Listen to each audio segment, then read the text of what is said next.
নিজের চোখে দেখলাম যে একজন শিক্ষক তার এইখানে একটা কাটা দাগ, যে সেন্টিমিটার বাই যে সেন্টিমিটার কাটা দাগ আছে তাতে স্টিচ দিতে লাগবে, অথচ বারবার পুলিশের কাছে যোগ্য শিক্ষক শিক্ষিকারা অ্যাম্বুলেন্সের দাবি রাখছেন। কই? আমরা যেটুকু আমাদের চিকিৎসকদের যোগাযোগ ছিল আশেপাশের নিকটবর্তী হসপিটাল এবং সুপারডেন্টের যারা ছিলেন তাদের ব্যবস্থার জায়গা থেকে আমরা পাঠিয়েছি।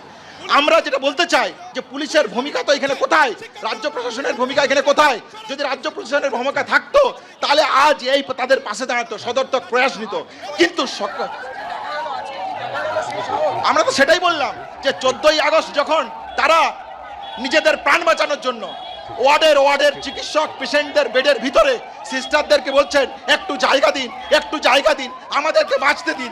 এই ছিল পুলিশের 14ই আগস্টের ভূমিকা। সেই ভ্যান্ডালিজমের সামনে সেই ভ্যান্ডালিজমের লোকজনকে তাদের ছাড়িয়ে দিল, এই হলো পুলিশ প্রশাসনের ভূমিকা। আজকে সেই পুলিশ প্রশাসনের ভূমিকা কি? অত্যন্ত নিন্দা জানাই, তীব্র ধিক্কার জানাই। West Bengal junior doctor front এই ন্যায়সঙ্গত পাশে শিক্ষকদের পাশে প্রথম দিন থেকে ছিল।